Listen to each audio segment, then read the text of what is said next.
많은 데이터들이 지금 수집되고 있는데 데이터의 질에 대한 문제를 검토를 해볼 필요가 있고요. 여러 가지 정책 대안들을 이제 하게 되는데 얼마나 효과적이었느냐, 그러한 자료들이 아직 수집이 되지 못하고 있는 건 좀 아쉬운 측면이라고 할 수 있습니다.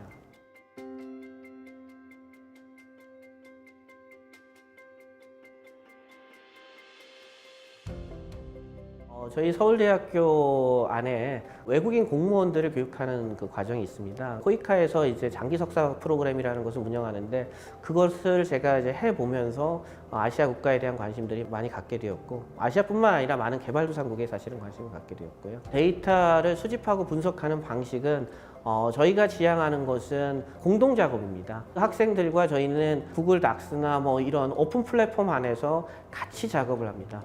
홈페이지를 만들거나 데이터 분석을 하거나 할 때도 모두 다 같이 작업하고 코드들은 다 공유하고, 그리고 저희들에 대해서 어떤 커멘트를 받거나 하는 것도 이 공유된 공간에서 이제 하는 것을 원칙으로 하고 있고요. 그런 것들이 개인의 지식이 아니라 제 전체의 지식이 되기 위해서 저희는 DB화하고 데이터를 링크를 하고 그것을 이제 공유를 합니다. 그리고 마지막으로 제가 이제 통계적 연구들을 많이 하는데요. 근데 저는 또 질적 자료의 중요성을 높게 평가를 합니다. 그래서 질적 자료를 확보하기 위해서 그 많은 기관과 협력을 하려고 하고요. 뭐 예를 들면 코이카 같은 경우에는 지역사무소들이 있으니까 그런 지역사무소에 있는 분들의 의견들을 청취하려고 하고, 또 각국의 공무원들하고 항상 대화를 하면서 각국이 지금 직면하고 있는 가장 핵심적인 문제가 뭔지를 좀 팔로우를 하려고 하고 그렇습니다. 그러나 여전히 부족한 것은 한국이 국제화가 되기 위해서는 좀 더 많은 친구들을 전 세계에 가져야 되지 않을까. 저도 일부 국가들은 친구들이 없거나 그래서 그런 국가들을 팔로우하지 못하는 것은 여전히 아쉬움으로 생각하고 있습니다. 동남아시아 중에 이제 가장 그 어려움을 지금 겪고 있는 나라는 인도네시아인 것 같습니다. 인도네시아의 그 확산 속도가 상당히 빠른데요. 인도네시아는 동남아시아에서 경제 규모나 그리고 또 영향력을 생각한다면 상당히 그 큰 나라고 중요한 나라입니다. 그렇기 때문에 인도네시아 경제가 어려움에 빠지게 되면 아세안 전체에도 어려움을 이제 겪게 되게 되고, 따라서 한 국가의 문제를 넘어서 지역의 문제로 이제 발전할 가능성이 상당히 큽니다. 한 국가라도 이런 이제 급속한 확산 현상이 나타나게 되면 다른 국가조차도 국경을 열 수 있는 상황이 안 되기 때문에 지역 전체의 회복 속도를 좀 더디게 하는 문제들이 발생할 수 있습니다. 일반적으로 자기가 위험에 처하게 되면 감내할 수 있는 수준의 고통들이 높아지게 됩니다. 그래서 다른 사람들도 다 이렇게 위험하고 힘드니 나도 이걸 이겨내야겠다.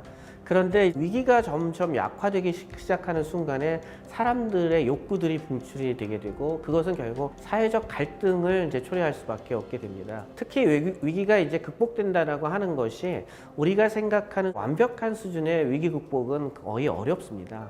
따라서 그런 과정에서 점차적으로 사람들이 정치적 욕구를 표출을 하게 되고 자기만의 요구들을 하게 되기 시작하면서 정치적 불안정들이 심화가 되는데요. 네팔 같은 국가들이 경제적으로 불안정해지고 어려워지니까 내부적으로 계속 그 쌓아왔던 계급적인 갈등이라든지 또는 이념적 갈등들이 이제 표출되는 그런 현상들이 이제 등장을 하게 되는 것입니다. 한국은 선거가 이제 그 코로나가 확산되고 있는 과정에서 이제 진행이 되었고, 우리나라의 대통령 선거는 아직 내후년이기 때문에 그래도 좀 다행이라고 생각합니다. 그렇지만 이제 이것이 그 우리나라 사회 갈등의 여러 가지는 초래할 가능성이 큽니다. 빈부의 격차도 있고요. 또 하나는 세대 간의 갈등이 생각보다 커질 가능성이 저는 있다고 생각합니다. 이 코로나에 많은 비용을 부담을 해야 되는 것이 다음 세대들인데, 이 다음 세대들이 이 비용을 감내할 수 있을 정도로 지금 현재 세대가 충분히 그들을 설득하고 그들을 위한 준비들을 해야 되는데, 우리 이 현재 세대가 지금 그걸 준비하지 않게 된다면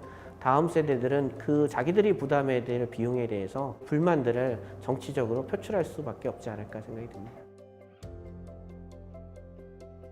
첫 번째는 그 많은 데이터들이 지금 수집되고 있는데 데이터의 질에 대한 문제를 검토를 해볼 필요가 있고요. 그게 저는 제일 시급한 것 같고요. 그 다음에 각 그 소스별로 데이터들을 수집하는 방식들이 다른데요. 예를 들면 테스트, 얼마나 많은 검사를 했는지에 대해 데이터를 수집하는 곳이 있는데 그런 데이터들이 다른 기관에서 수집이 안 되고 있어서 교차 검증이 좀 어려운 측면들이 있습니다. 그 다음에 이제 환자에 대한 관리인데요. 어떤 환자들이 어떤 상태에 있었던 사람들이 더 많은 감염이 되고 회복이 더딘 사람들은 왜 회복이 더디었는지에 대한 환자에 대한 정보들이 제대로 공유가 되지 있지 못했던 측면이 좀 있고요. 정책 대응에 대한 부분은 옥스포드나 이런 데에서 상당히 많이 추진을 하고 있는데요.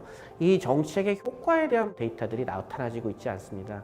예를 들면 통금을 한다든지 병상수를 늘렸다든지 이런 여러 가지 정책 대안들을 이제 하게 되는데 그것들이 과연 얼마나 효과적이었느냐에 대한 측정들이 필요한데 그런 자료들이 아직 수집이 되지 못하고 있는 건 좀 아쉬운 측면이라고 할 수 있습니다. 국가 간 이동 제한이 성공적이기 위해서는 아주 초기에 이동 제한이 일어나야 됩니다. 그런데 보통의 경우에는 이 전염병 확산을 인지하기 시작한 시점은 이미 어느 정도의 전파가 이루어질 때가 이제 됩니다. 그리고 이동 제한을 하기 위해서는 많은 고려가 있기 때문에 대부분은 정책이 일찍 개입돼야 되는데 일찍 개입되지 못하는 경우들이 많이 있습니다. 그리고 이제 국가 간 이동 제한을 전면적으로 다 실시를 해야 되는데 일부 지역부터 실시를 하게 돼요. 중국과 같은 경우가 대표적인 예인데요. 유럽의 많은 감염은 이탈리아를 통해 가지고 이제 발생을 했던 경우들이 많은 것처럼 전면적인 국경 봉쇄가 쉽지가 않다라는 겁니다. 국경을 이제 막게 되면 많은 사람들이 안심을 하게 됩니다. 아, 이제 막혔으니까 좋겠다. 그런데 이 집단 감염이라고 하는 것은 내부적으로 빠른 속도로 진행되는 거기 때문에 국경을 막았다고 해서 그 안전 정도가 개선되지 않을 수도 있는데 그러다 보니까 오히려 유럽 국가들이 방심을 했다라는 얘기들을 많이 하는데요. 그런 현상들도 나타나게 됩니다.